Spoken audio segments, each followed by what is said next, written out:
नमो नमः। श्री महागणाधिपतये नमः। षोडशोपचार पूजा समर्पयामि। धूपम्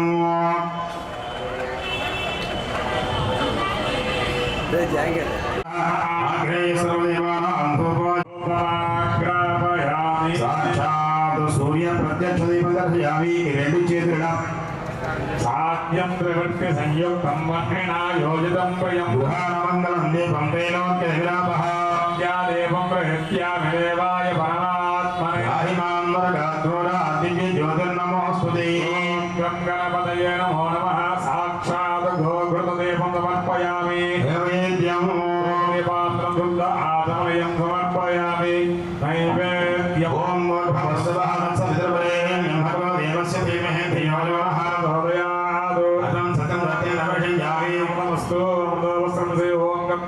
नमो नमः। नारिकेला कदलीफलां समर्पयामि। ओम प्राणाय स्वाहा। ओम नपात्माय नमः। द्वितीयात्माय नमः। तृतीयात्माय नमः। चतुर्थात्माय नमः। पंचमात्माय नमः। आचमनीयं समर्पयामि। हस्तोवर्णन्दमहस्वभारे सर्वाणि रूपाणि विजयधीरः नामानि गरुडाभिवदनमयास्ते सम्रान्तिभिरान्वाभिषेयाजनो गृहे लक्ष्मीराष्ट्रस्यां हेतजां भासमयामसि सततं श्रीरस्तु समस्तहन्मङ्गलानन्द नित्यश्रीरस्तु नित्यमङ्गलानि भवन्तु। श्री महागणाधिपतये आनन्दमङ्गलकर्पूरनीराजनं शान्तिराजनां देवद्धाजं सर्वे नमस्करोमि। नमस्कारान् समर्पयामि। राजविनायकः धूमकेतुर्गणाध्यक्षः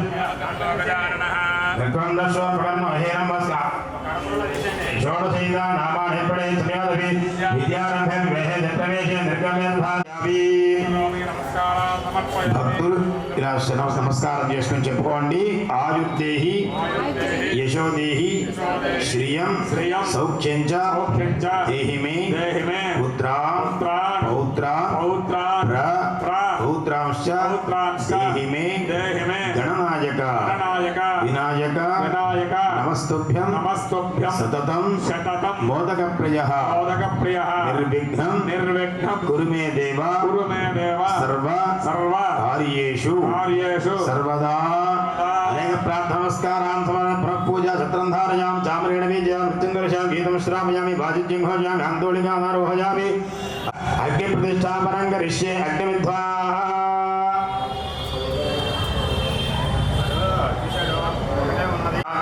దేవాః గణపతిం యథాస్థానం ప్రవేశయామి. శోభనకాలే క్షేమాజపరాగమనాయ చ. ఓం అగ్నిమిధ్వా ఓం భూర్భువస్సు వరోం చత్వారశృంగాత్రయో శివదాగ్నే శీర్షహస్తాస్తాసోస్య త్రిదాబద్ధో వృషభోరోర్విధి మహోదేవో మర్త్యాగుం ఆవివేశ స్వాహా.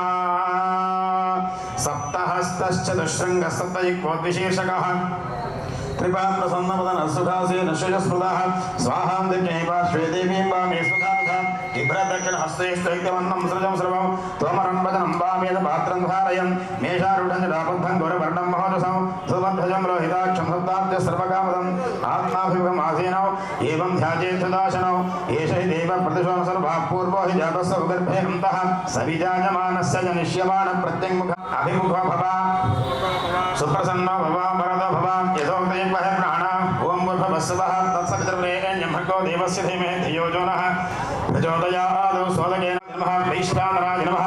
यादवेदसे नमः। प्राग्रेहि दर्भे अग्निं परिष्णाति प्रागुदकग्रीपात् दक्षिणात् उत्तरान् करोति पुत्रान् पुत्रेणाग्निं प्राग्रां दर्भान् सकुस्तीत्या गन्धन्यपात्राणि प्रयुक्तभियुक्तानि द्रव्याद्य स्थाल्यं प्रोक्षणं पूर्णपात्रेभ्यस्रवाभिधि अप्रच्छन्नाग्रावन्तर्गर्भो दर्भो प्रादेशमात्रो पवित्रे कृते रङ्गाष्ठं वा अन्तर्भाजाच्च नत्तेन घेना अपौपस्पृश्य अग्रणवत्य प्रमुक्तानां कृत्वा इद्धं च विस्रस्य कृष्णोक्षते शेषमुत्सज्य पुनपूरयित्वा प्रोक्षणे दक्षिणतो दशदर्भेषु चण्डीहोमाख्ये कर्मणि ब्रह्मणः युद्धमाधामुहूर्तोऽस्तु आधत्स्वा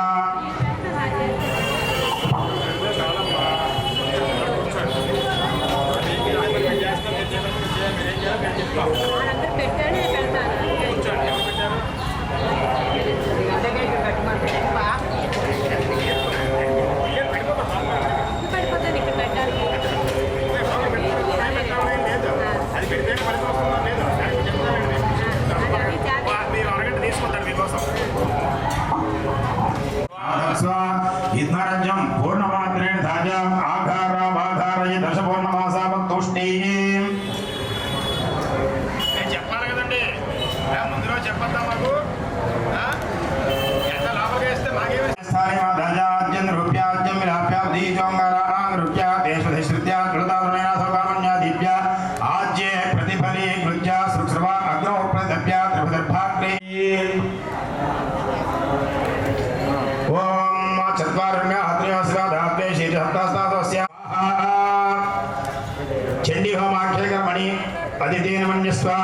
विशेष विशिष्टायाम् अस्यां शपथौ संकल्पित गोत्रेभ्यः संकल्पित नामेभ्यः संकल्पित जयमान सहित यथाशक्ति चण्डी होमाख्ये कर्मणि ब्रह्मणः यज्ञमाधास्ये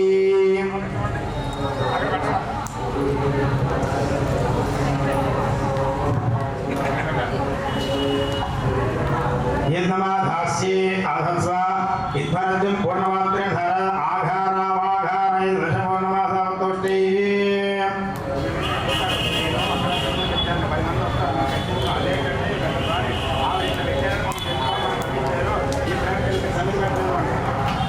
अग्नेयं नमः ॐ द्रव्यामवस्थित्य ॐ अग्निन्दूतं वृणीमहे होतारं विश्ववेदसं अस्य यज्ञस्य सकृदग्गो स्वाहा अग्नये स्वाहा अग्निर्नमः द्रव्यामवस्थित्य अग्निपन्दोपदेशवन्डे ॐ द्रव्यामवस्थित्य चरुं देवदाय अभिघात्य हविः प्रत्यभिघारयति ह्रीं क्लीं चामुण्डायै विचे स्वाहा चामुण्डायै विचे देवताभ्यै नमः ॐ द्रव्यामवस्थित्य चरुं देवदाय अभिघात्य हविः प्रत्यभिघारयति ॐ खड्गं चक्रगदेषु चापपरिघां शूलं भूषण्डीं शिरः शङ्खं सन्दधते करे स्त्रीणां सर्वाङ्गभूषाभृतां धीनाश्मद्विधिमास्य पादशकां सेवे महाकालिकां व्यामस्तौ उत्सविते हरो कमलजौ हन्तं मधुं कैटभं स्वाहा ॐ महाकाली देवताभ्यै नमः ॐ घण्टाशूल ॐ अक्षस्रक्परशङ्खदेशपरशं पद्मं धनुष्कुण्डिका दण्डं शक्त्यवसिञ्च चर्मजलजं घण्टां सुराभाजनं शूलं वाचोदर्शने चतुर्धैं हस्तैः प्रसन्नार्णां सेवै सैरिभवर्धिनी विह महालक्ष्मीं सरोजस्थितां स्वाहा ॐ महालक्ष्मी देवताभ्यः स्वाहा महालक्ष्मी देवताभ्यै नमः ॐ तन्नो लक्ष्मीः प्रचोदयात् स्वाहा महालक्ष्मी स्वाहा महालक्ष्मी देवताभ्यै नमः द्रव्यामुपस्थीत्य चरुं देवताय अभिघात्य हविः प्रत्यभिघारयति वाग्देव्यै च विद्महे ब्रह्मपत्न्यै च धीमहि तन्नो ॐ वाग्देव्यै च विद्महे ब्रह्मपत्न्यै च धीमहि तन्नो सरस्वती प्रचोदयात् स्वाहा सरस्वतीभ्यै नमः द्रव्यामुपस्थीत्य चरुं देवताय अभिघात्य हविः प्रत्यभिघारयति ॐ कात्यायनाय विद्महे सर्वशक्त्यै च धीमहि तन्नो श्री पैडिमाम्बायै नमो नमः प्रचोदयात् स्वाहा पैडिमाम्ब देवताभ्यै नमः ॐ ऐं ह्रीं क्लीं चामुण्डायै विचे स्वाहा चामुण्डायै देवताभ्यै नमः रात्रिज्यथराजिते पुत्रादित्या अक्षभिः विश्वाधिश्रित स्वाहा पूर्वप्रापत्यान्मतो देव्यो उद्गतः ज्योतिषामाते नमः स्वाहा धनुस्वसा नमस्कृतोषधं देव्या जते अभिदुहासने नमः स्वाहा सानो अद्यस्य भजन्विते या मन्नवृक्षे वृक्षे नमः स्वाहा निग्रामः स्वामिचरमत्तं द्वयवृक्षाः निश्चेन सश्चित स्वाहा यामया भृत्या अमृगं यमस्ते नमोर्मे अथान सुतराभ स्वाहा उपमापे शतं पृष्ठं व्यक्तमस्थिता जय जय पैडिमाम्बा या देवी सर्वभूतेषु शक्तिरूपेण संस्थिता नमस्तस्यै नमस्तस्यै नमस्तस्यै नमो नमः या देवी सर्वभूतेषु मातृरूपेण संस्थिता नमस्तस्यै नमस्तस्यै नमस्तस्यै नमो नमः जय पैडिमांबा ఉత్తరాంధ్ర కల్పవల్లి కోరిన కోరికలు తీర్చే వరాల తల్లి కోటశక్తి మన శ్రీ పైడితలమ్మ వారి యొక్క ప్రతి నెల 3వ మంగళవారం ఎంతో ప్రీతికరమైనటువంటి 3వ మంగళవారం నాడు అమ్మవారి యొక్క దేవస్థానం నందు చండీ హోమం ప్రతి నెలలాగే ఈ నెల కూడా ప్రారంభమైంది 8 గంటలకల్లా. ఈ యొక్క చండీ హోమాన్ని భక్తులు ఎందుకు చేసుకోవాలి అని వచ్చినప్పుడు అమ్మవారు అపరాజితాదేవిగా చండీపర దేవతని కీర్తిస్తాం. అపరాజిత దేవత అంటే వాస్తవంగా దేవీ నవరాత్రుల్లో వచ్చేటువంటి పదవ రోజున ఎవరైతే ఈ పాండవులు ఎవరైతే ఈ యొక్క అరణ్యవాసాలను చేసి యుద్ధానికి వెళతారో వారు దాచుకున్న శని వృక్షాన్ని పూజ చేస్తామో దాని గురించి కూడా మనం అంటే అది కూడా దాని ప్రశస్యమైనది. అంటే అపరాజితాదేవిని అప్పుడే పూజ చేస్తారు. అలాగే ఈ 3వ మంగళవారం నాడు మనం అపరాజితాదేవి అయినటువంటి చండీపర అంబికాని మనం పారాయణం చేసుకుంటూ హోమం చేసుకుంటాం. దీనివల్ల భక్తులకు ఎటువంటి ప్రయోజనం వస్తుంది? లోకహితం ఏ విధంగా జరుగుతుందంటే లోకా సమస్తా సుఖినో భవంతు అనే వాక్యాన్ని కూడా దీంట్లో వస్తాయి. అదేవిధంగా అపరాజితాదేవి అంటే మంగళవారం నాడు ఈ ఒక చండీ హోమాన్ని నిర్వర్తించుకోవడం, పైడితరం వారిని దర్శనం చేసుకోవడం చేత భక్తులకి అపజయం అనేది కలగదు అని భక్తుల విశ్వాసం. చాలామంది యొక్క అపజయాన్ని నిలువన చేసుకుని కూడా వారి విద్య, ఉద్యోగ, వ్యాపార, వివాహ, కళ్యాణ, దేశ విదేశీ గమన, ఆగమన అన్ని విధాలైనటువంటి వాడికి కూడా ఈ యొక్క అపరాజితాదేవి అయినటువంటి చండీపరాదేవిని ప్రార్థన చేసుకుంటూ హోమాన్ని చేసుకుంటూ ఈ యొక్క ఆషాఢ మాసంలో వచ్చే 3వ మంగళవారం నాడు భక్తులు ప్రతి సంవత్సరం కూడా ఈ యొక్క అనుగ్రహాన్ని పొందుతూ అమ్మవారి యొక్క అనుగ్రహాన్ని భక్తులు పొందుతారు. అదేవిధంగా ఈ యొక్క అమ్మవారు యాదేవి సర్వభూతేషు మాతృరూపేణ సంస్థిత అని అదేవిధంగా 21 మార్లు ఈ నమస్తస్యై నమస్తస్యై నమస్తస్యై అని చెప్పబడింది. ఏం చేద్దా అంటే ప్రతి మానవుడు కూడా చండీ హోమాన్ని చేసుకోవాలట. ఎందుకంటే విద్య, ఉద్యోగము, లక్ష్మి, భ్రాంతి, బుద్ధి అనేటువంటి అనేక విషయాల్లో మానవుడు మునిగి తేలుతూ ఉంటాడు. అటువంటి వాటి నుంచి బయటపడడం కోసమే ఈ యొక్క చండీ హోమాన్ని అమ్మవారు మనకి ఏర్పాటు చేసిందంటే అమ్మవారు స్వయంగా దేవతలకు చెబితే దేవతలు కీర్తించగా అమ్మవారు ఉగ్రరూపాన్ని ధరించినటువంటి కాళీ అవతారాన్ని ధరించి అపరాజితాదేవి వరాన్ని ధరించి విజయాన్ని అందించి దేవత ఈ యొక్క చండీ హోమాన్ని ఎవరైతే నిర్వర్తిస్తారో కలియుగంలో వాళ్ళకి అత్యంత త్వరితముగా వారు అనుకున్నటువంటి సమస్త కార్య విజయము లభిస్తుందని అమ్మవారు అనుగ్రహించారు. కాబట్టి మనం ఈ చండీ హోమాన్ని నిర్వర్తించుకున్నాం.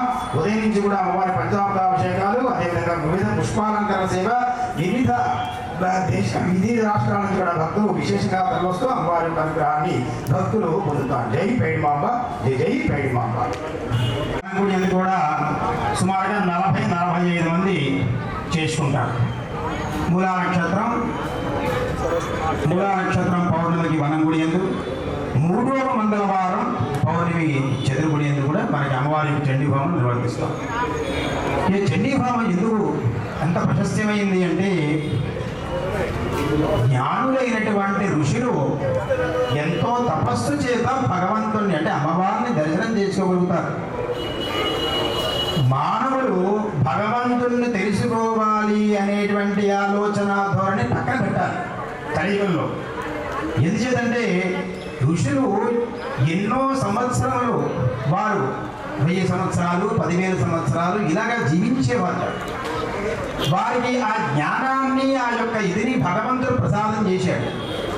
వారు కాల గమనాన్ని వీక్షించి వచ్చేటువంటి కలియుగ తృతీయ ప్రమాణ మన్వంతరంలో మనుష్యులకి విచక్షణ జ్ఞానము, ప్రతిదాన్ని విమర్శించడం, ప్రతిదాన్ని కూడా దాన్ని తెలుసుకోవాలనేటువంటి ఆలోచన చేస్తూ దాంట్లో సత్యాన్ని గ్రహించలేక విమర్శిస్తుంటారయ్యా. అందుచేత మన పూర్వీకులు, మన ఋషులు కూడా భగవంతుణ్ణి చేరుకోవడానికి కొన్ని ఉపాయాలు సూచించారు. అదేంటంటే మనం నిత్యము చేస్తున్నటువంటి కార్యక్రమాల్ని పూర్వం నుంచి వచ్చేటువంటి ఆనవాయితీని విడిచిపెట్టకూడదు. ఎందుకంటే వారు విడిచిపెట్టిన మరుక్షణం మనకి ఇంకా అన్ని అపాయాలు అని జరుగుతుంటాయి. అంతేత ఋషులు కొన్ని పూజలని ప్రతి సంవత్సరం కూడా జనవరిలో ఒకటని, ఫిబ్రవరిలో ఒకటని, అలాగే మార్చిలో ఒకటని, అలాగే మరి శ్రావణ మాసంలో గణపతి నవరాత్రులని, దాని తర్వాత దేవీ నవరాత్రులని, అలాగే ఇప్పుడు ఆషాఢ జగన్నాథ స్వామి యాత్రని, ఇలాగ ప్రతి నెల కూడా ఒక్కొక్క దగ్గర ఒక్కొక్క కార్యక్రమాన్ని భగవంతుడు సూచించాడు. ముఖ్యంగా అంటే ఒక వ్యక్తి భగవంతుడు తెలుసుకోవాలి అనే జ్ఞానం కలిగినప్పుడు ఇది నిజమా కాదా, భగవంతుడు ఉన్నాడా లేదా అని ఒక వ్యక్తి తెలుసుకోవాలనుకున్నాడు అనుకోండి, వాడి ఆలోచన 20 సంవత్సరాల తర్వాత ప్రారంభమవుతుంది. వాడు 20 సంవత్సరాలు ప్రారంభం అయ్యాడు అంటే వాడు పడుకుంటాడు 8 గంటలు పోయింది, వాడు బాల్యం పోయింది, వాడు యవ్వనం పోయింది, వాడు వృద్ధాప్యం పోయింది. అంటే సగటుగా మనిషి 100 సంవత్సరాలు జీవించడమే లేదు అసలు. ఇక భగవంతుడిని ఏ విధంగా దర్శనం చేస్తాడు? ఇది కరెక్టా? పూర్వీకుల నుంచి వచ్చినటువంటి పూజా కార్యక్రమాలన్నీ దీంట్లో విషయం ఉన్నదా లేదా అని గ్రహించడానికి మనకి సమయం చాలదు. అందుచేత ఏదైతే మనకి పూర్వీకుల నుంచి వచ్చినటువంటి పూజాది కర్తవులు ఆనవాయితీ ఉన్నదో, ఒక శ్రావణ మాసం పూజ కావచ్చు, లక్ష్మీ గణపతి పూజ కావచ్చు, లేకపోతే ఇంట్లో వచ్చినటువంటి ఈ యొక్క అనేకమైనటువంటి పూజలు కావచ్చు, అన్నింటినీ కూడా మనం దాన్ని వెతికి తీసి పట్టుకోవడం అంటే అసాధ్యం. కాబట్టి చాలా తృణప్రాయంగా మనుషుల యొక్క పాపపుణ్యములను ఛేదిస్తూ వారికి కావలసినటువంటి ఫలితాన్ని ఇవ్వటం కోసమే ఋషులు మనకిచ్చినటువంటి వరం. దాంట్లో నేను అన్ని ప్రతికల్పాలు ఉన్నాయి. కొంతమంది కేదారీశ్వరం చేస్తారు, కొంతమంది ధ్యాన దీక్ష అయ్యేది కాబట్టి వాళ్ళు సహస్ర దీపాలంకరణ చేస్తారు, కొంతమంది దేవీ పూజ చేస్తారు, కొంతమంది పరిహారానికి ఆయుష్హోమం చేస్తారు, కొంతమంది నవగ్రహార్థం చేస్తారు. ఇలాగ ఒక్కొక్కరికి సత్యనారాయణ స్వామి వ్రతం చేస్తారు. ఇలాగ ఒక్కొక్కరికి కూడా ఆయా సమస్యల యందు మనకి చెప్పినటువంటి సమయంలో మనకి చెప్పినటువంటి కార్యక్రమాన్ని మనం నిర్వర్తించినప్పుడు మనకి ఎటువంటి బాధలు ఉండవు. ఏ విధంగా వచ్చింది అంటే సృష్టి వినాశనం అంటే ప్రళయకాలం వచ్చిన తర్వాత వైవస్వతేంతరే ప్రాప్తే 28మే యుగే శుంభోర్శుంభ శైవాన్ని ఉత్పత్సేతే మహాసురో అనేటువంటి వాక్యాన్ని చెప్పాడు. వైవస్వత మన్వంతరే కలియుగే అని చెప్తాం. అంటే కలియుగానికి ముందు ఉన్నటువంటి వైవస్వంతర మన్వంతరంలోనే ద్వాపర యుగాంతంలో ప్రళయం ప్రారంభమై ఆ ప్రళయం వచ్చే సమయంలో శ్రీ మహావిష్ణువు యోగ నిద్రలో ఉన్నట్టు. అలా యోగ నిద్రలో ఉండడం చేత ప్రళయకాలం ప్రారంభమైంది. ఆ యొక్క ప్రళయం వచ్చిన తర్వాత ఆ ప్రళయంలో ఉన్నటువంటి దాని ద్వారా అతని యొక్క చెవిలో నుంచి రాక్షసులు ఉత్పన్నమయ్యారు. వాళ్ళ పేరు మధుకైటభులు అని. వాళ్ళిద్దరు పుట్టింది యోగ నిద్రలో ఉన్నటువంటి శ్రీ మహావిష్ణువుని లేపి సృష్టిని తిరిగి పునరుద్ధరించడానికి. అంటే కలియుగం ఏ విధంగా ప్రారంభమైందంటే బ్రహ్మ ఇలా లేచారట. కలిగి వాళ్ళ యొక్క చెవుల నుంచి 2 రాక్షసులు ఉద్భవించి మధుకైటభులు ఉద్భవించి ముందు సృష్టి రాష్ట్ర బ్రహ్మని ఎలాగైనా సంహారం చేయాలనుకుంటే బ్రహ్మ గమనించిన వాడి శ్రీ మహావిష్ణువుని అనేక విధాలుగా తపస్సు చేసి ఆయన మెప్పించడం కోసం ఎన్నో ప్రార్థన చేసి లేపడానికి ప్రయత్నం చేస్తే ఆయన లేపలేకపోయాడు. అలా లేకపోతే అప్పుడు బ్రహ్మ అమ్మవారిని ప్రార్థన చేసింది. శ్రీ మహావిష్ణువు లేచి యోగ నిద్ర నుంచి బయటకు వచ్చిన వాడి ఆ యొక్క మధుకైటభులు ఇద్దరిని సంహారం చేయడం కోసం చేస్తే 5000 సంవత్సరాలు యుద్ధం చేశాడు. యుద్ధం చేస్తే ఎవరో గెలవకపోవడాన్ని గమనించిన మహాలక్ష్మీదేవి అమ్మవారు వాడి యందు ఒక మాయను ప్రవేశపెట్టిందట. దాన్ని ఏంటంటే అహంకారం బలం దర్పం కామం క్రోధంచమాశ్రయ జ్ఞాపా ప్రారభ్య గురు మీద నగుర్వాణో నవిష్యతి అనేటువంటి సూక్తం వచ్చింది. అంటే ఒక వ్యక్తిలో అహంకారం బలం దర్పం కామం ఈ 4 వచ్చినట్టయితే వాడు ఎంత బలవంతుడైనా కదలే వాడు అధోగతికి వాలైపోతాడు అనమాట. అలాగా నేనే గొప్పవాణ్ణి, నాకు రాజకీయ బలం ఉన్నది, నాకు ధనగర్వం ఉన్నది, నాకు ధనబలం ఉన్నది అని ఎవరైతే ఆ యొక్క మిథం చేస్తూ ఉంటారో అలాగా ఈ యొక్క రాక్షసులకు వచ్చిందట. అప్పుడు శ్రీ మహావిష్ణువుని అడిగారట. చాలా 50 సంవత్సరాల బట్టి మాతో యుద్ధం చేస్తున్నాం, ఏదో వరం కోరుకోవయ్యా అన్న. ఎందుచేత మేమే గొప్పవాళ్ళం అనేటువంటి భావం మాకు కలిగేది అమ్మవారు చేయడాన్ని బట్టి. వెంటనే నన్ను యోగనిద్రలో వచ్చి కలియారంభానికి నన్ను అవతరింపజేసినటువంటి మీరు మీ యొక్క పని పూర్తయ్యేది కాబట్టి నా చేతిలో సంహారానికి సిద్ధంగండి అన్నాడు. చూస్తే మొత్తం అంతా కూడా ప్రళయం అవ్వడం చేత భూమంతా కూడా నీళ్లతోనే నిండి ఉండాలని గమనించినటువంటి రాక్షసుడు నీళ్లు లేని చోట నన్ను సంహారం చేయమని అడిగాడు. అడిగితే అలాగే తప్పకుండాని ఎవరైతే అహంకారంతో ఏవే బాంధవ్యాల్ని కోల్పోతారో, ఎవరి అవకాశాలని కోల్పోతారో, ఎవరైతే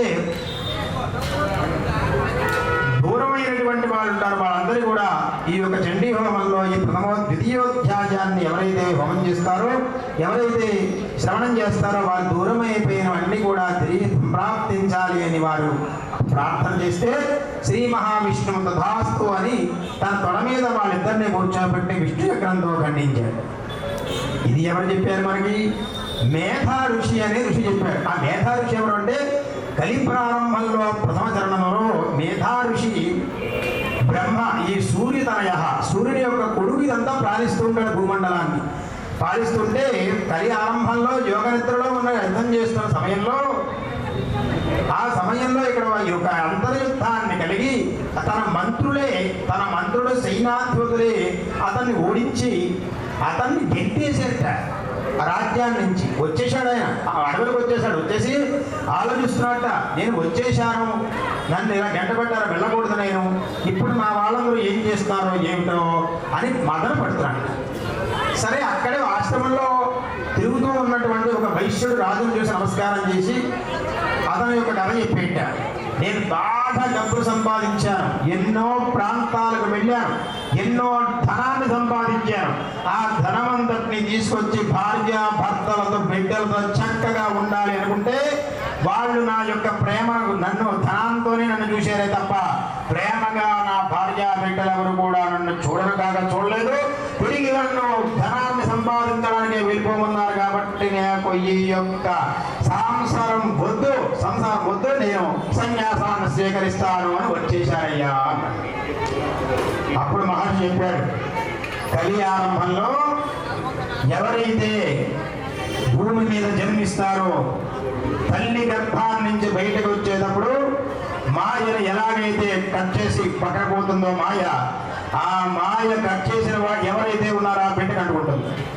ఆ మాయ తిరుగుతూ ఉంటుందట, తిరుగుతుంటే ఆ బాలుడికి 3 సంవత్సరాలు వచ్చేంత వరకు బాలారిష్ట దోషాలు ఉంటాయి. అంటే కొంతమంది నూనెలో మగం చూపిస్తాం, కొంతమంది పేగులు మేనసలో పెడితే శాంతులు చేయిస్తాం, ఇటువంటివన్నీ ఉంటాయి. మేనమావు గంట చాలా ఉంటాయి. ఈ యొక్క 3 సంవత్సరంలో ఎప్పుడైనా చండీ హోమాన్ని నిర్వర్తించట బాలారిష్ట దోషాలు పోతాయి మాయ. 3వ సంవత్సరం తర్వాత 6వ సంవత్సరం వచ్చిన దగ్గర నుంచి తండ్రికి వీడికి వినిపిస్తుందా, కనిపిస్తుందా, ఏదైతే బాగా చేస్తాడా, చదువుకుంటాడా అనేటువంటి మాయ. వాడి చేత తల్లిదండ్రులకి చదువుకున్నాడు చక్కగా, ఉద్యోగం వస్తుందా లేదా అదొక మాయ. ఉద్యోగం వచ్చింది, వివాహం అవుతుందా లేదా, వివాహమైంది, సంతానం కలుగుతుందా లేదా, సంతానం కలిగింది, మరి చక్కగా వీళ్ళిద్దరూ కలిసి ఉంటారో లేదో, మనమందరిని బాగా చూసుకుంటారో లేదో, వంశాన్ని తీసుకెళ్తారో లేదో, ఇటువంటి చట్టాలవాట్లు పాడవకుండా ఆయురారోగ్యాలతో ఉంటాడా లేదా. మనిషి ఎప్పుడైతే ప్రారంభమయ్యాడో వాడు వెళ్ళేంతవరకు ఏదో ఒక చేట మాయకి చిక్కుతాడు.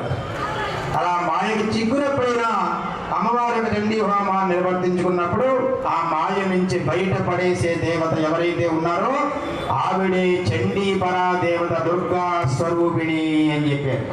ఆయన చెప్పాడు అన్నమాట. చెప్పి మీ చేత నేను చండీ హోమాన్ని చేయించి మీకు రాజ్యాన్ని, నీకు మీ భార్య బిడ్డలు వెతుక్కుని వస్తారయ్యా, మాయ చేస్తుంది అని చెప్పాడు. అలా చెప్తూ అయ్యా ఇంకొక విషయం చెప్పండి అంటే అప్పుడు చెప్పాడు, పూర్వము మహిషాసుడనే రాక్షసుడు ఉన్నాడయ్యా, ఆయన చాలా విశేషమైనటువంటి బలవంతుడు. వీరందరూ కూడా ఓడిపోతే దేవతలందరూ కూడా, మనకు తెలిసి ఒక లోకమే కానీ మనకు తెలియనటువంటి లోకాలు అనంతం, అందుకే దాన్ని విశ్వము అన్నారు. విశ్వం అంటే విశ్వం విష్ణు సహస్రనామంలో ప్రారంభం చేస్తాడు. విశ్వం విష్ణుర్వషట్కారో భూత భవ్య భగత్ ప్రభు భూతభృద్భావో భూతాత్మ భూతభావన భూతాత్మ పరమాత్మ చ ముక్తానాం పరమాగతి అవ్యయ పురుష సాక్షి క్షేత్రజ్ఞోక్షర ఏవచాన్. విశ్వం ఎందుకు ప్రారంభం చేశాడు అంటే విశ్వం విష్ణుర్వషట్కార అంటే దేవలోకమే మనం ఎందుకు చెప్పుకోవాలి అంటే భూలోకాన్ని సంరక్షిస్తున్నటువంటి పంచభూతములు. ఈ పంచభూతములే మనకి ప్రధానమైనటువంటి దేవత. ఈ యొక్క పంచభూతములలో మన దగ్గర ఏది లేకపోయినా మానవుడి యొక్క మనుగడ అసాధ్యం. ఆ యొక్క పంచభూతములు ఆ దేవతల్ని ఈ రాక్షసులు ఎప్పుడైతే ఓడించారో వారి యొక్క శక్తి అంతా రాక్షసపరం అయిపోతే ఆ యొక్క రాక్షసపరమైనటువంటి ఈ యొక్క భూలోకము ప్రళయములతో కూడినే ఉంటుంది. ఏ విధంగా ఎండాకాలంలో ఎంత పెద్ద రాళ్లతో వర్షం పడుతుంది. చైనా తిరుగుతున్నట్టు, పెద్ద గాలి వేస్తాయి అక్కడ తిరుగుతున్నట్టు. అక్కడ నిన్న ఉన్న భూకంపాలు వచ్చాయి, అటువంటి భూకంపాలు వస్తాయి. అందుచేత సరైన వృష్టి 10 వృష్టి చెప్పబడింది అనమాట. అంటే మన వర్షంలో 10 వర్షాలు చెప్పబడ్డాయి శాస్త్రంలో. దాంట్లో సువృష్టి అనేటువంటి నామధేయం ఉన్నది. సువృష్టి అంటే ఈ ప్రాంతంలో ఎంత వర్షం కావాలో ఆ వర్షాన్ని ఈ పంచభూతంలో అనేటువంటి వరుణుడు, అష్టదిక్పాలకుడైనటువంటి వరుణుడు కురిపిస్తాడు. కొండ ప్రాంతంలో ఎంత వర్షం పడాలో అంత వర్షాన్ని కురిపిస్తాడు. ఇవన్నీ మన మానవ యొక్క మనుగడికి ఏదైతే ప్రధానమై ఉంటుందో వాటన్నిటికీ యజ్ఞమే ప్రధానం. ఈ యజ్ఞమును ఆచరించినప్పుడు దీంట్లో ఉన్నటువంటి ఆ యొక్క హవిస్సు వారు స్వీకరించి మనకి ఎటువంటి వాతావరణం కావాలో ఆ వాతావరణాన్ని వాళ్ళు ఏర్పాటు చేస్తారు.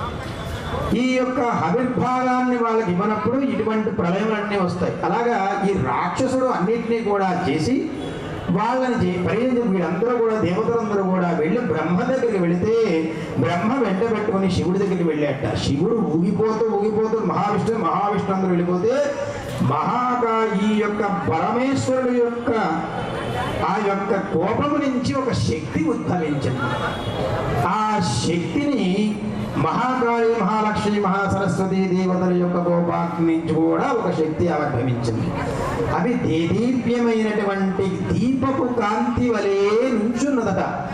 అలాగా అది ఒక స్త్రీ రూపాన్ని సంతరించుకున్నది.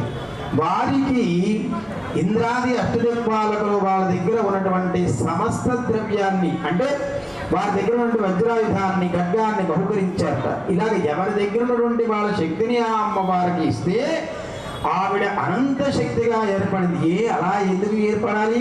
మహాలక్ష్మి వెళ్ళి సంహరించచ్చు కదా, దుర్గా వెళ్ళి సంహరించచ్చు కదా, సరస్వతీదేవి వెళ్ళి సంహరించచ్చు కదా. అంటే వర ప్రభావం. ఈ వరము ఆ విధంగా ఉంటేనే సంహరించగలదు. అందుచేత ఆ విధంగా అయినటువంటి దేవత ఒక్క అడుగు వేస్తే సముద్రాష్టజకంపిరే, ఆ యొక్క సముద్రములన్నీ కూడా కంపించాయట. అలా కంపించిన మరుక్షణం ఆ యొక్క అసురుడు, మహిషాసురుడు అనే యుద్ధానికి వచ్చి, చాలా మందితో యుద్ధానికి వచ్చి అమ్మవారిని ఒక వేటు వేసేట ఇటుపక్క ఇక్కడ ఈ యొక్క ఎడమ భుజం మీద వేస్తే ఆ యొక్క ఎడమ భుజం మీద వేసినటువంటి కత్తి ముక్కలైపోయి అమ్మవారికి ఏమీ కాలేదుట. అమ్మవారు ఒక్క గుద్దుతే పరిగెత్తి పారిపోయేట వాడు. అలా ఎన్నిసార్లు వాడు తన్నినప్పటికీ కూడా వాడు జీవించే వస్తున్నట్ట. అప్పుడు అమ్మవారికి దేవతలు తేనె తెచ్చారట. ఆ తేనె స్వీకరణ చేయడం కోసం ఒక్క రెప్పపాటున అమ్మవారు 3వ అధ్యాయంలో తేనె స్వీకరణ చేసి, ఓ మూఢుడా, నేను చివరి అవకాశాన్ని తేనె స్వీకరణ చేసి లోపిస్తున్నాను. ఈ లోపు నువ్వు నీ యొక్క మనసు మార్చుకుని యుద్ధం నుండి వైపులకి దేవతలకు విజయాన్ని అందించి వాళ్ళ లోకాన్ని వాళ్ళకి ఇచ్చి నువ్వు వెళ్ళిపోవాలి అని. ఆ తేనె స్వీకరణ చేసే లోపు వాడు ఎంతో గర్జిస్తూ ఉన్నాడు. దాని తర్వాత అమ్మవారు తేనె స్వీకరణ చేసి ఆ మహిషాసురుణ్ణి వధించింది. అలా విధించినటువంటి దేవతకి 21 మార్లు దేవతలందరూ కూడా అమ్మవారిని కొలిస్తే అప్పుడు అపరాజితాదేవిగా వెలుగొందుతూ అమ్మవారు ఇకపై ఎటువంటి అపజయం కలిగినా, ధర్మ విరుద్ధమైనటువంటి ఈ లోకంలో ఎటువంటివి జరిగినా, అధర్మం వచ్చినా, దేవతలు ఇత్యాదులు ఎవరైనా ఏ రాక్షసుడు చేత మీరు ఇబ్బంది పడినప్పటికీ కూడా నా యొక్క ఈ ఏదైతే ఈ 1, 2, 3 అధ్యాయాలు నా చరిత్రను ఎవరైతే పఠిస్తారో, ఎవరైతే హోమం చేస్తారో, ఎవరు ఓం దుర్గాయై నమః అని ఎవరైతే కష్టంలో ఉచ్చరిస్తారో వారి యందు నేను ఉండి వారికి విజయాన్ని అందిస్తాను అని 3వ అధ్యాయంలో 4వ అధ్యాయం వచ్చినటువంటి భక్తులు తమలపాకుతో అమ్మవారికి పూజ చేసి స్వాహ అన్నప్పుడు అమ్మవారికి ఇచ్చేటువంటి అవకాశం మనకు మాత్రమే లభించింది.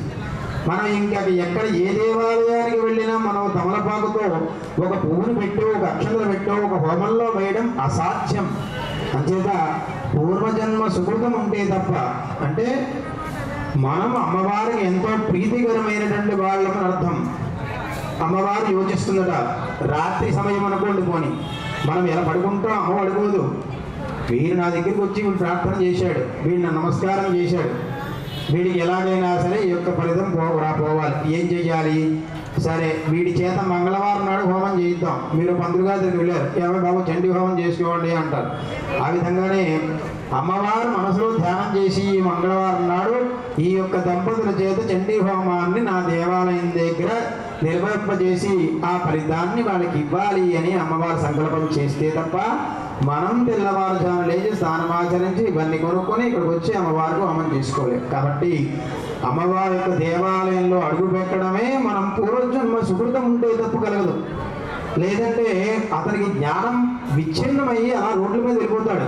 లోపలికి వెళ్ళరాడు. చెండి అమ్మవారి యొక్క అనుగ్రహం కలిగి వారి జీవితంలో ముందుకు వెళతాడన్నప్పుడు మాత్రమే అమ్మవారి యొక్క దేవాలయంలో అడుగు పెట్టగలుగుతాడు. అంతవరకు వాడికి దోషం ఉన్నంత బయటే ఉంటాడు.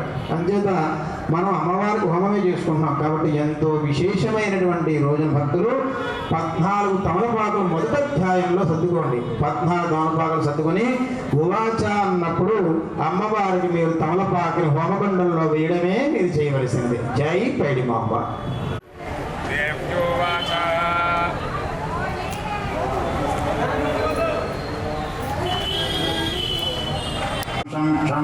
सर्वेन्द्रियाणि वाङ्मनश्चक्षुश्रोत्रजिह्वाघ्राणैः वागत्यास्मिन् होमकुण्डे चिरन्तिष्ठन्तु स्वाहा।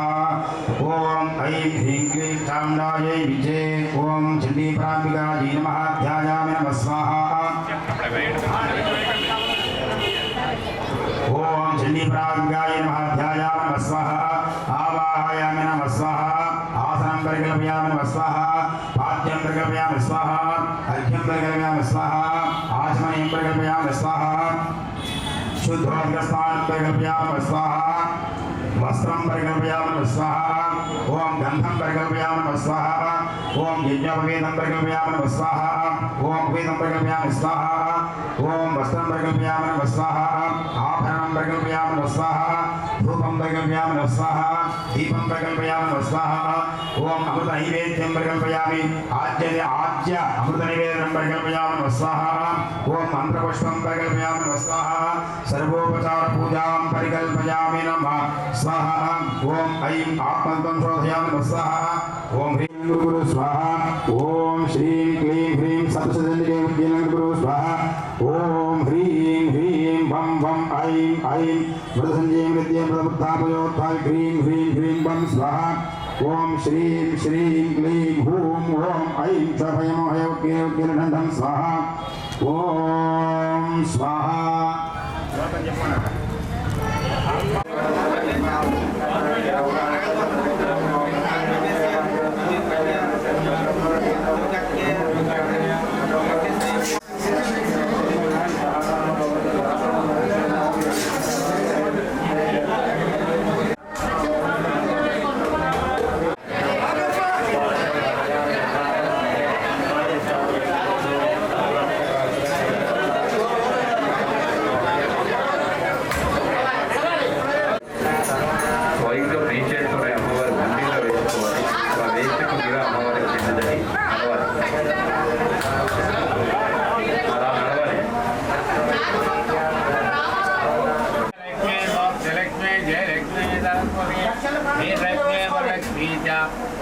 मम सर्वदा मुद्रा अंतिम कमलास्ता बाला कुपोल्श्रीवांश्रेष्ठा स्वये मुखां जगदीश्वरेन्द्र मंगल मांगल्ये सर्वार्थसाधिके शरण्ये त्र्यंबके देवी नारायण नमोस्तुते कात्यायनाय विद्महे सर्वसिद्धिदेवे तन्नो पैडिमांब प्रचोदयात्। श्री पैडिमांब देवताभ्यो नमः। परमेश्वरी स्वाहा। विडानस्य नागायात्मादया माधवेश्वरः युद्धनन्तरमुखं च भवश्रे निनेयवक्षं स्वाहा। एवं संख्ये माणेन्द्र सुसैन्ये महिषासुरः माहिषेणस्वरूपेण त्रापयाम अस्मरणं स्वाहा। कामशक्तं प्रहारेण आक्रक्षय पेस्थापरां मासधर्मद स्वाहा। दशविघ्नात् चक्रण्डं खण्डं जयघ्राः स्वासानिरस्याशुदशनिवेदनं भवतु स्वाहा। इति क्रोधमात्माता मम दम्भाद्रं दृष्ट्वा सा चण्डिका कोपं तद्वधारितदग्रो स्वाहा। साक्षात्कातस्वैव शन्तं भवन् धमहासुरं तत्याज्य माहिषं रूपं सविबुद्धं महामृधे स्वाहा। సింహః వస్తద్వయావత్తస్యాం విగశనః ఛన్నతితావత్పురుషః ఖడ్గపాణిదృశ్య స్వాహా తదేవాజం దేవీ ఛేదసాయకైః తం ఖడ్గజర్మణాస్తావద్ధస్వ భూర్మహాగత స్వాహా కరణిత మహాసింహం తం చకర్షచకర్చ కర్షసగరం దేవీ ఖడ్గేన ధృతం స్వాహా అతో మహాసురభోజో మాహేష ముకురాక్షరం స్వాహా దేవ్యమాత స్వాహా ఓం గర్జ గర్జ క్షణం మూఢమథయావత్పిబామ్యహం మయా త్వయః తైత్రీవ గర్జిష్యంత్యాశు దేవతా స్వాహా ఓం గర్జ గర్జ క్షణం మూఢమథయావత్పిబామ్యహం మయా త్వయః తైత్రీవ గర్జిష్యంత్యాశు దేవతా స్వాహా గర్జ గర్జ క్షణం మూఢమథయావత్పిబామ్యహం మయా త్వయః తైత్రీవ గర్జిష్యంత్యాశు దేవతా స్వాహా ఋషిరువాచ స్వాహా ఏముద్దాసముద్యుతసారుఢాతం మహాసురం పాదేనాక్రమ్య కంఠే శశూలేనే మదాళయత్ స్వాహా తదస్వవిధాక్రాంతస్యానస్విఘాతతః అర్ధనిష్క్రాంత ఏవాసీద్యేత్యాపీర్యేణసమృత స్వాహా అర్ధనిష్క్రాంత ఏవాసౌయుధ్యమానో మహాసురః తయా మహాసనాదేవ్యా శిరశ్చిత్వా నిపాతత స్వాహా తతో హాహాకృతం సర్వం దైత్యసైన్యం నాశతతో ప్రహర్షంజపనంజగలా దేవతాగణ స్వాహా తుష్టిపుస్తాం ఒకసారి అందరికీ లైక్ చేయండి.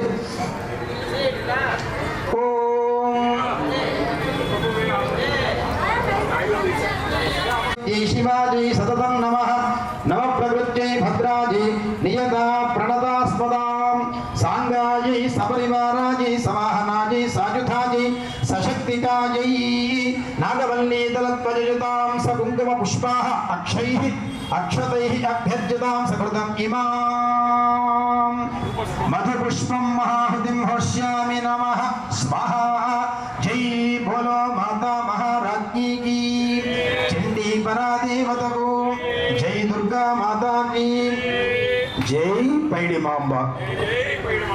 ఇప్పుడు మనకి సేవికాం సిద్ధికామై ఓం నమశ్చండికాజై ఓం ఋషిరువాచ స్వాహా ఓం శక్రాదయ సురగణా నిహితే దివ్యే తస్మిన్ దురాత్మరిహురారి బలే చ దేవ్యాః తాం దుష్టువ ప్రణతనం రశిరోధనాం సా భాగ్యప్రహళకోత్తమచారుదేహాస్ జగదాం త్రినాపదోషైర్యజ్ఞాయ సే హరిహరా నిరప్యపారా సర్వాశ్రయాఖ్రపదం జగదశభూత నవ్యాకృతాయ పరమాప్రదస్తమాద్యా స్వాహా యస్యా సమస్త సర్వదా సముదీర్ణేన దుర్గం ప్రయాత సకలేషు ముఖేషు దేవి స్వాహాసనే పితృగణశ్రుత్యే దుర్గాయసేతమతయేవదనే స్వాహా యా ముక్తిహేతుర్విజంతి మహాప్రదాత్మభ్యసరే శ్రీతేంద్రియద్వారై మోక్షాభిర్మునిభిరసమస్తోషైర్విద్యాస్వా భగవతి పరమాయిదే విస్వాహా శబ్దాత్మికా శ్రీనమర్గజుషాంధేనమద్గీధర్మ్యపదపాఠపదాసాం నాం దేవీ త్రయే భగవతి భవభావనాయ వార్తా సర్వదాం ప్రమాణ్యం విస్వాహా మేధాసిదేవి విదాగ్రజాస్మహారం దుర్గా సుదుర్గా భవ సాకర్ణ సౌరంగా క్రీకైటభారి హృదయ కృతమోస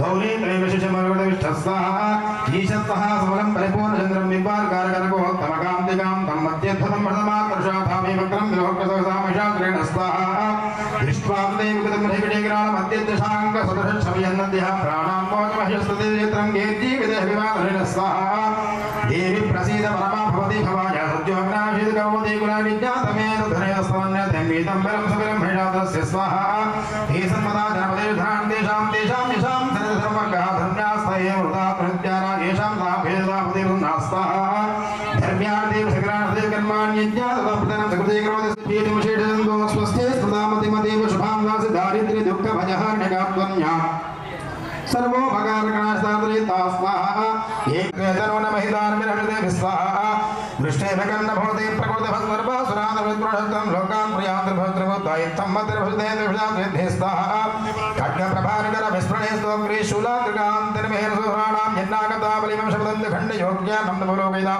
स्वाहा निर्वृत्तवृद्धधरं तवदेवशूलं रूपं तथैवल्यमन्ये वीर्यं च हन्तहृदयपाक्रमाणां वैरिष्टविप्रकृतिमयादयत्तं स्वाहा केनोपमा भवते स्मराक्रमस्य रूपं च शत्रुभिगानि हरिपुत्राचित्ते कृपा समर निष्ठुतदुष्टात्मये देवदेवत्रये विस्वाहा त्रैलोक्यमेतदखिलं कृपाशयत्रतं व्यासमूर्धदेवहत्वा नीतादिवं रुणाभिमाभिमास्तामस्माकं नमस्ते स्वाहा शूलेन पाहि नो देवी पाहि खड्गेन चाम्बिके घण्टास्मरेण पाहि चापद्यानि स्मरेण स्वाहा राज्यां रक्ष प्रतीच्याजनके रक्षणे ब्राह्मणेनात्मूलस्य उत्तरस्यादेव स्वाहा सौम्यान्यान् रूपाणि त्रैलोक्ये वितरन्ते जार्जात्यतघोरातेरक्षास्माता भंसः खड्गशूलगदादीर्जार्जास्त्रार्देम्बे करपल्लवसङ्गीर्निरक्ष्मान् रक्षत्रस्वाहा ऋषिरूपा च स्वाहा ॐ एवं सुदान्तरेति मेकुसमे ननरोद्भवेः अर्चिताजुदान्धाद्रिता गन्धाद्रमे स्वाहा भक्त्या समस्ते जयतिमेढ्यो वैष्णविता प्राह प्रसाद सुमहि समस्तान्तरां स्वाहा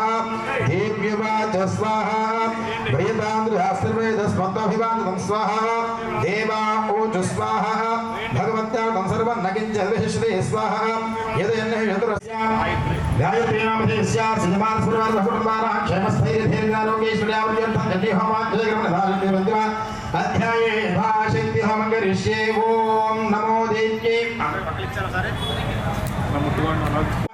नमः प्रकृत्यै भद्रायै नियता प्रणतास्पदां सांगायै सपरिवारायै समाहनायै सायुधायै सशक्तिकायै नागवल्ली दलध्वजयुतां सकुङ्कुम पुष्पाक्षतैरभ्यर्चितां सकृतम् इमां पूगीफलं महाहुतिं होष्यामि नमः स्वाहा जय बोलो माता महाराज्ञी की चंडी परादे मतको जय दुर्गा माता की जय पैडिमांबा మనం పంచమోధ్యాయంలో కూడా పంచమ